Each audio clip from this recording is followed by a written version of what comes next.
This is Tom Doody, middle-aged American living in New Jersey near the Lincoln Tunnel. If you were to visit my website, you would type Howdy Doody into Google. You'll find the correct spelling of the famous puppet. You then combine Tom Doody in a Google search from my site. Be reading text of Markus Feldenkirchen. He is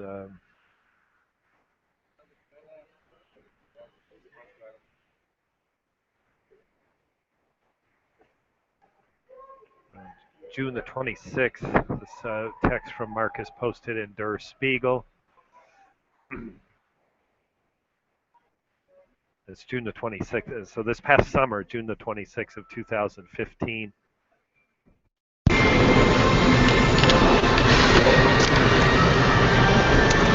Testing.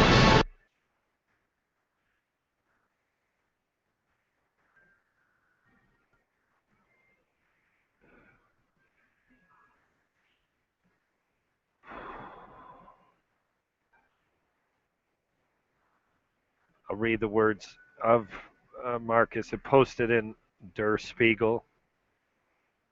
Title: Confronting the Past. America finally turns its attention to rapid racism.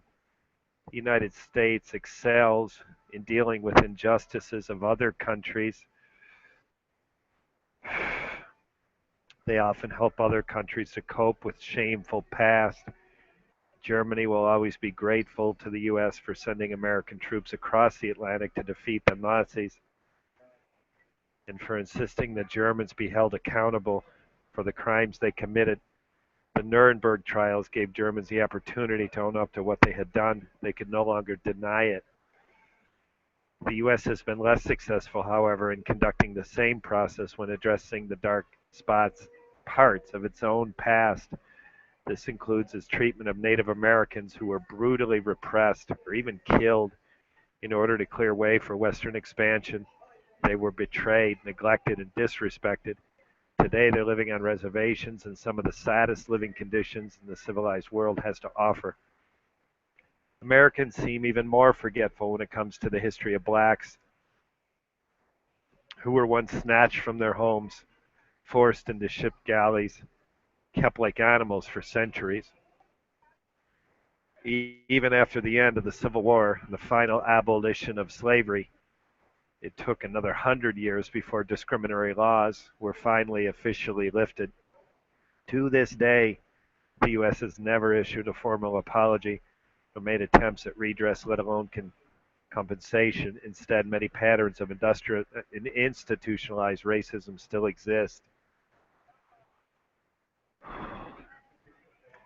When a clean break from the past is not made, it may be difficult for people to part with their old ways of thinking.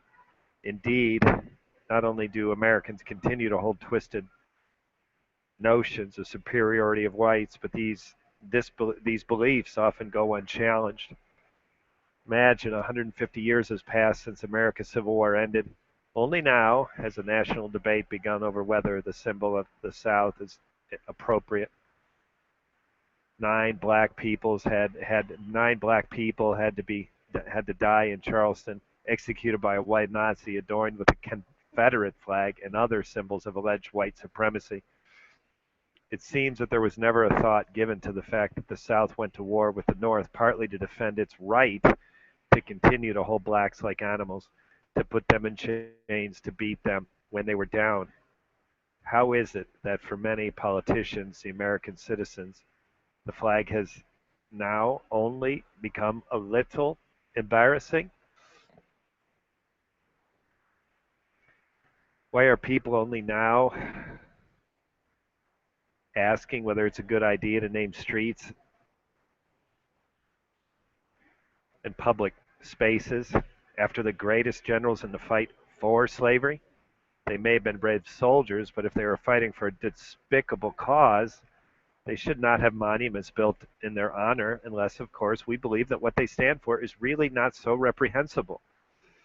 On the Mall in Washington and not somewhere in Germany, one can find one of the best, most poignant Holocaust museums in the world. Yet similarly, impressive museums dedicated to the history of slavery, to racist policies throughout American history, or to the treatment of Native Americans are missing. Thomas Jefferson, the author of the Declaration of Independence, is enshrined in the mall in a monument fit for a deity. The fact that Jefferson was also a brutal slave owner is something one only learns at his former estate in Monticello. Perhaps not surprisingly, that fact is not prominently displayed. To date, Americans' treatment of its own dark past is so ignorantly passive, so intentionally vague, so in denial that it begs the question, do the majority of Americans feel any guilt or acknowledge any wrongdoing toward blacks and Native Americans? Every nation has dark spots in its past, and nowhere are those spots darker than in Germany. However, the greatest of a country reflected in how it deals with its past is whether it critically examines it in this respect, the United States is not the great nation it believes itself to be.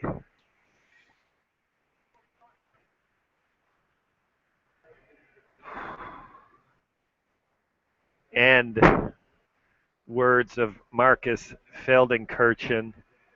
Now, this was this past summer, and there's a noteworthy update. Markus does say there is no museum for slavery in the United States, and that is no longer true. And I think it was no longer true when Markus wrote this, but it was close. Museum opened this year, and I believe there's two of them. I haven't tracked the details precisely, but I think one in Maryland and one elsewhere in the country.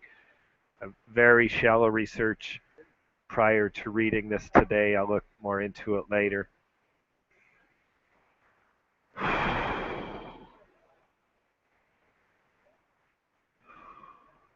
This is the 14th time I've read this text, and it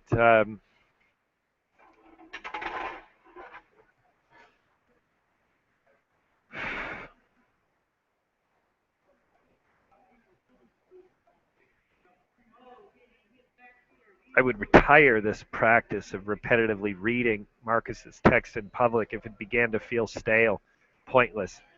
But the reverse happens. It continues to remain fresh.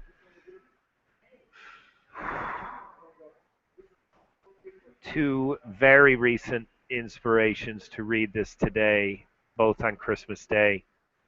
The first one was news of continued troubled diplomatic relationships between Japan and South Korea. Japanese is accused of, and with conclusive evidence to support sexual slavery of Korean women during the period of Japan's colonization of South Korea, the Korean peninsula.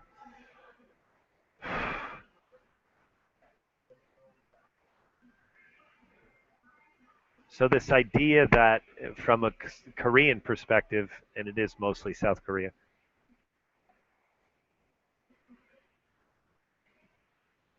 not because North Korea were not victim to this, however, the limited freedom of speech in North Korea mutes them. So the voice comes clearly from South Korea, and the diplomatic relationship between Japan and South Korea is what's in the news. And Japan and North Korea are making no attempts that I know of to have healthy diplomatic relationships. However, Japan and South Korea keep tripping over this issue. It just seems, although on an official level, on a political level, on a diplomatic level, Japan has done some, many argue too little, too late, but some to concede to the fact that the sexual slavery of South Korean women happened. Now, what's in the news on Christmas Day is there is some money being set aside to attempt to compensate. And now you look at 6 decades that have passed, 7 decades that have passed And now there's money. Where's that money going to go, and how does money make it better? Well, it certainly is the beginning of acknowledging wrongdoing, or it is part of acknowledging wrongdoing. But I just feel if someone from South Korea would articulate the sins of Japan, make some historical reference, articulate public sentiment in a way that Markus Feldenkirchen did with the United States. So that text would best come from a South Korean writer, and he or she would be writing to the people of Japan, and then people in Japan would do exactly what I'm doing. Read it. Essentially make a public speech like I'm doing. I'm making a public speech. I'm speaking in public. Now, this is not a traditional public speech. If listeners, viewers, if you can see, people are walking by me and they have no idea what I'm doing. I'm just a guy sitting on a stool with a laptop open. And no, they don't know that they're being filmed. I haven't properly notified them. And if security taps me, though I know of no rules that I'm breaking, they may ask me to leave. I will, of course, comply promptly. So this is a public speech in a modern way. I am speaking in public, and people are listening. Maybe not live, but certainly this series has gotten quite a bit of attention on my YouTube channel. One American Looks in the Mirror. So that's one of the reasons that inspired me to read the text of Markus Feldenkirchen again for the 14th time. The second is Hannah, my wife, and I went to Michael Moore's latest film on Christmas Day. Now, my wife is European, and so her childhood was not filled with Frosty the Snowman and Rudolph the Red-Nosed Reindeer. And if I started the Rudolph the Red-Nosed Reindeer song, she would probably not be able to finish it. So the embedded practice of watching these Christmas specials year in, year out for Christians, for Catholics in this country is something that Hannah can understand, and she does understand through me, though the real emotional impact of the process is something she doesn't understand fully. So for her, seeing Michael Moore on Christmas Day was just fine. It didn't seem to conflict with anything, and for me, it was very consistent with a proper way to spend Christmas Day. But it's just a humorous, ironic clash with Frosty the Snowman and Rudolph the Red-Nosed Reindeer. Michael Moore is thought-provoking, attention-getting, liberal, open-minded, approachable, humble, and articulate. And he visited Germany, and one of the things he highlighted as a good practice in Germany is the treatment of the Nazi movement and the systematic killing by Germans of their fellow countrymen and countrywomen because they were Jewish. So you've got Germans killing Germans, not because they had done anything wrong, merely because their heritage, I think the requirement was one great-grandparent Jewish, and those persons who descended from that one great-grandparent, even though they were not Jewish by any other ancestors, one of 8 would set them for extinguish, to be killed. So Germans were killing Germans because of their Jewish ancestry. Nothing to do if they practiced actively as Jews. It had to do with their genetic makeup.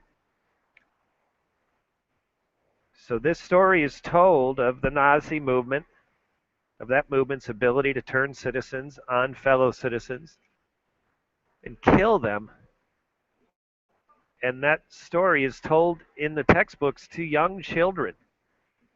It's incomprehensible that they can understand such hatred, such evil, such murderous acts on a mass scale, and yet, in an effort to see that Germany does not forget, and of equal importance and greater importance, does not repeat, Michael Moore highlighted this practice as good, saying, let's bring that back to the U.S. So I'm attempting to get the attention of Michael Moore to show him what I've been doing in these 14 One American Looks in the Mirror, because I believe, as I listen to his version, that if he were to listen to my version, he'd say on that aspect of a country atoning for its past, dark spots of its own past, Michael Moore and I are saying, have the same message.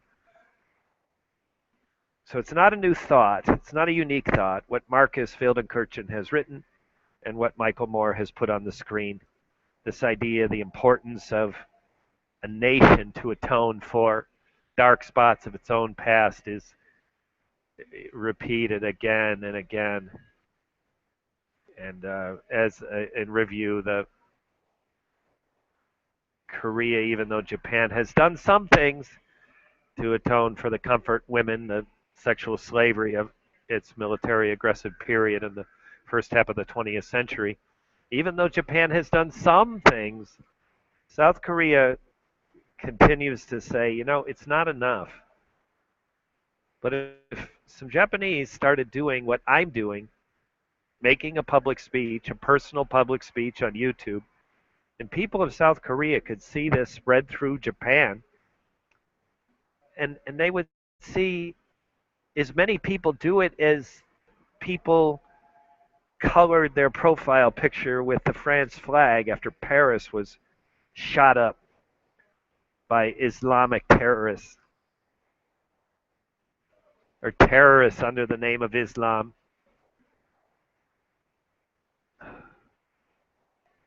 Or when Mark Zuckerberg was the first to change his profile picture to have the background of the unity flag of LBGT.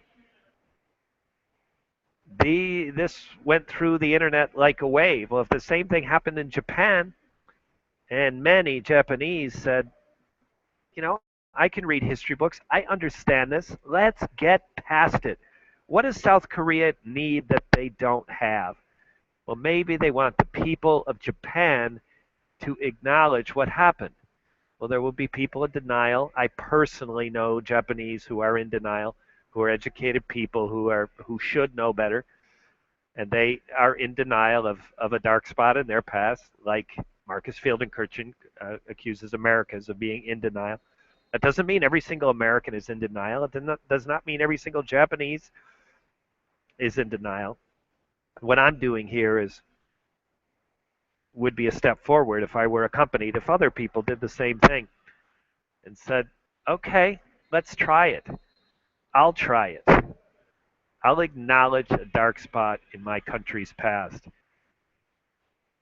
So in conclusion, I am linked online someplace with a group called Americans for Prosperity, and their political rallies are so contrary to my thinking about public gatherings and motivating messages. These are high school football rallies. I have heard speakers say, this is the greatest nation the world has ever seen. Well, what a message. You get together with Americans and scream about how we're the greatest. And I think there's good reason to believe that people from the crowd celebrating themselves on those Americans for Prosperity messages, they would have reason to say, I predict some of them would say, that I'm somehow being less patriotic by doing this. And I just challenge any of them who might think that to try it, because it is inconceivable to me that someone could stand in public as I have, constructively look at the dark spots of one's nation's past, and somehow feel less patriotic. This is a, a patriotic event as I see it, and it feels great, which is one of the reasons I keep doing it. It feels fresh, which is another reason I keep doing it. And now, as I position myself to get the attention of Michael Moore, I just don't dare let more than a couple of weeks pass without a fresh one, because I think that's the most compelling part of my message. Not only do I think it was important to do and to say, how in addition to that, I would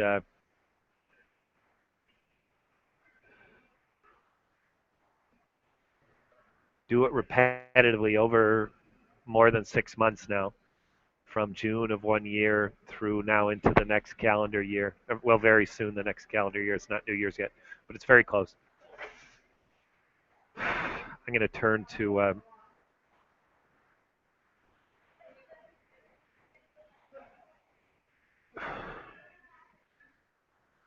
to Twitter and see if I can get anyone to join me on this hangout. So for all practical purposes, my message of one American looks in the mirror is over.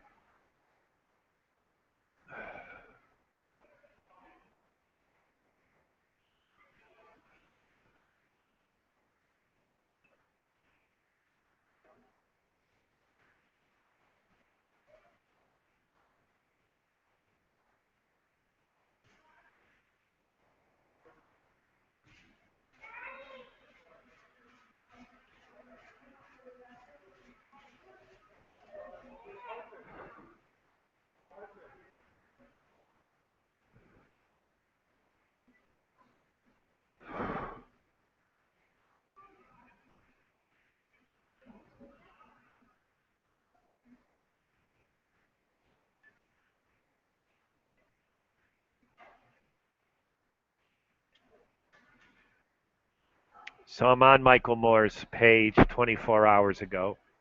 So this time yesterday, he retweeted something.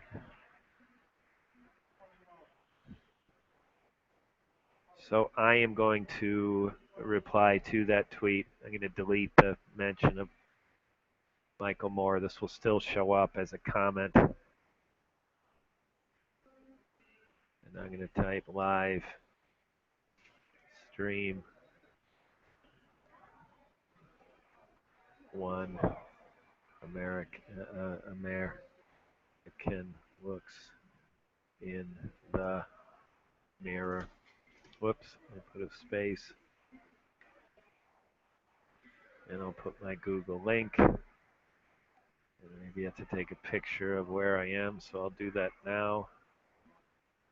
Oh, I can't because my camera is occupied.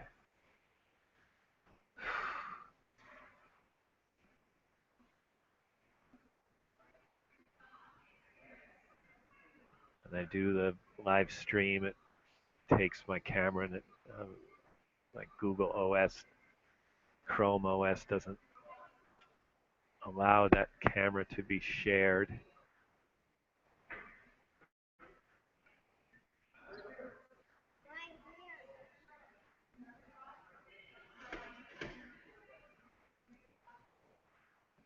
I get a kid at the next table who's trying to ask me a question, and I'm just going to ignore him. It worked.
So I found another tweet here, gun rights update,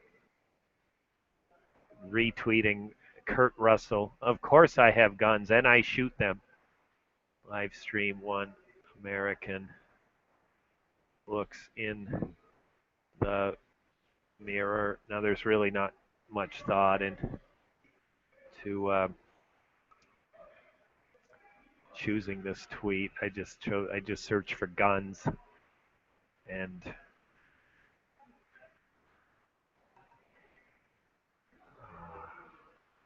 I found this one about Kurt Russell. So guns is a reliable search on Twitter. And on this occasion, I found 4 or 5 about Guns N' Roses. They must be doing something to get them tweeted more frequently in the last 3 minutes than the gun rights nuts. But in the meantime, we got 23 more tweets. And the first one in it looks like Guns N' Roses is in Japan. Keep your guns. A white dad's just shot his teenager daughter accidentally to death. This is, sarcasm. So but that woman, it's Rosa Alicia. She tweeted a minute ago, but her profile says nothing about her, so she says nothing about her. I leave her alone.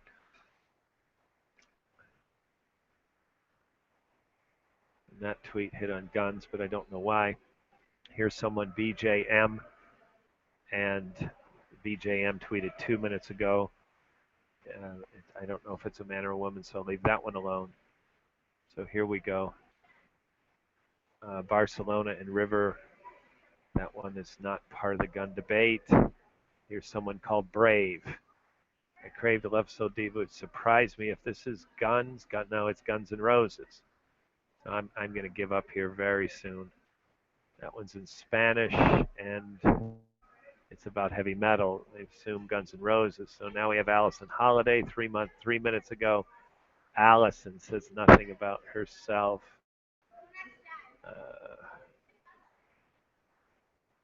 And then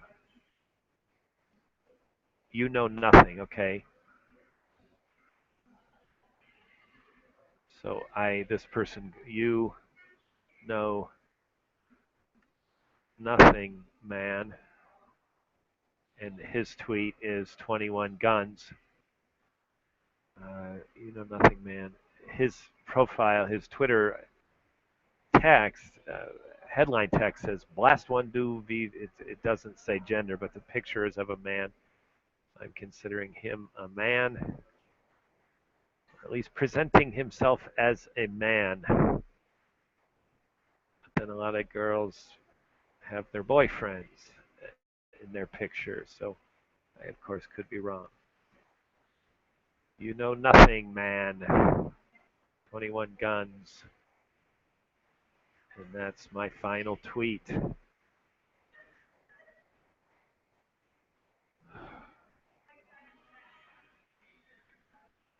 I'm at Port Imperial Ferry Terminal. This is a ferry terminal that goes to New York. Ironically, I was coming down these steps that take pedestrians from the higher area where I live to river level where I am now. So it's a drop of about 150 feet. It's a popular exercise spot. And this German family, two, pre-puberty, 10-year-old boys and a mom and a dad. They were not fit, but not way overweight, carrying luggage for an international trip about halfway up this 150-foot climb, making it look really difficult. So I stopped and said, you folks, are you visitors? Yes.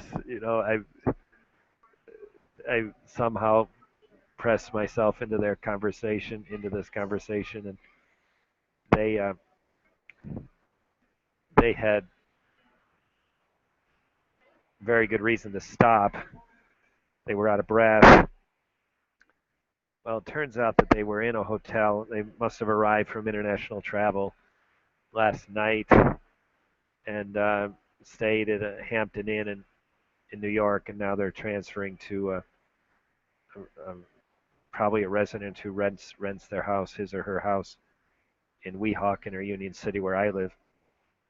So it's kind of a funny thing because Google Maps probably said exactly what they're doing. Looks like a great idea. In reality, it looks like a bad idea. What happened is they took a ferry here, which is very direct. It looks brilliant, but it does not account for the 150-foot climb. If they had gone from Manhattan, their hotel, to not to the ferry, but instead to the bus terminal, then that bus would have dropped them, I'm pretty sure, like right at the door of their temporary residence for their stay in New York, New Jersey, near the Lincoln Tunnel. So, anyways, it was funny. I told him I was going to do this. I showed him my name tag, so it's a possibility they're listening. So if they, so to the German family, if you're listening, willkommen, è stato uniti. This has been Tom Doody, middle-aged American living in New Jersey near the Lincoln Tunnel. If you were to visit my website, you would type Howdy Doody into Google. You'll find the correct spelling of the famous puppet. You then combine Tom Doody in a Google search for my site. Thank you for listening. Have a good day, good evening, or restful night's sleep. Ciao.